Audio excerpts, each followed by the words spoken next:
makarone sinna potti ja salati tegemise käigus avastasid, et milline kausi täis, aga õnneks said nad aru, et kõik ei pea sinna salatisse olema, et selles suhtes nagu, et lõpuks oli ikkagi kõik hästi. Poisid mõõtsid ja kaalusid. Sellel muidugi oli ilusti, ega see ka nagu hullu midagi ei olnud, et siin oli lihtsalt loomingulist poolt nagu arvestatud ka. Isiklikult minu jaoks oli see salat sinekine lihast minu jaoks ja liha oli natukene, võib-olla oleks võinud olla õhem, see snitsel taotud, aga maitse meeldis mulle rohkem kui selle liha. Maitsestatud oli see liha paremini. Aga see liha nagu, mida ma seda nüüd ütlen, ta oli nagu see, tal oligi võib-olla see õige, see kohevus ja paksus. Tekstuur. Ja see salat oli minu jaoks mage. Kumma salat siis paremini? Sutsu. Ma arvan, et nad on võrdsed, kuna üks oli sinepine ja teine oli ka mage, et saavad ühe palju punkte. Ka koostööle väga hea. Sellise ürituse puhul. Siis puhkist, jah. Poistel vedeles midagi maas, tüdrukutel oli midagi maas.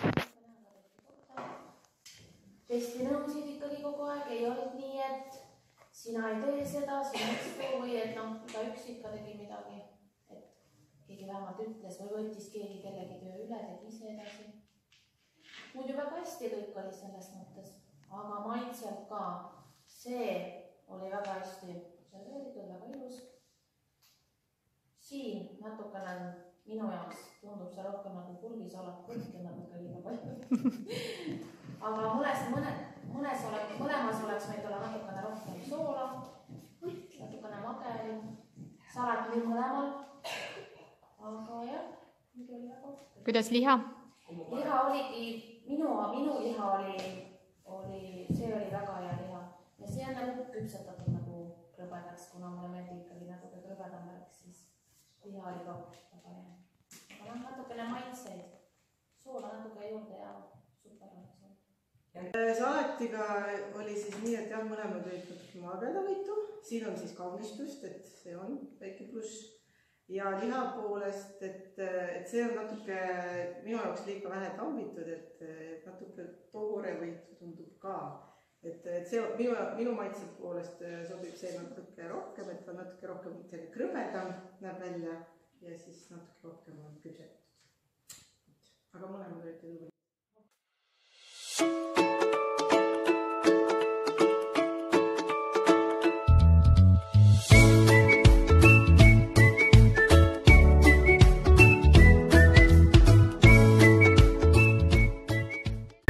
õpilase lemmiktund on tööõpetus. Oh my god! Selle õpilase lemmiktund on tööõpetus.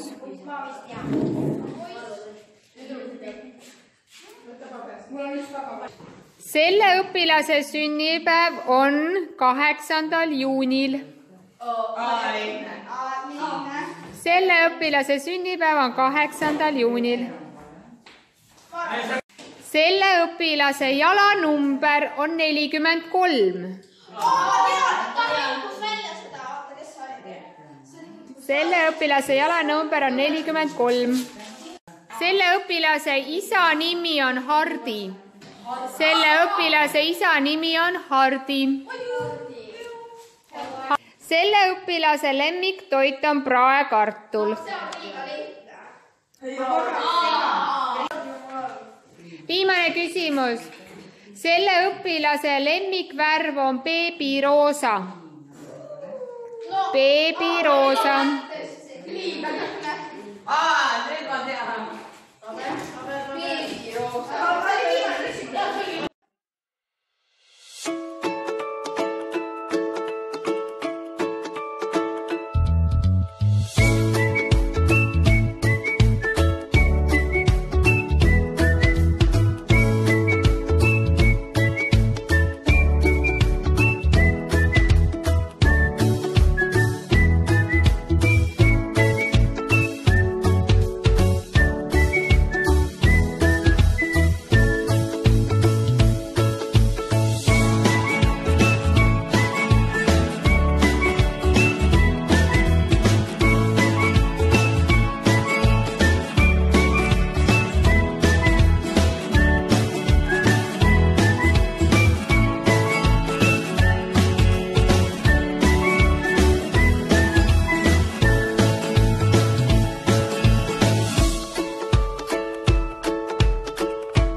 väga hea meel.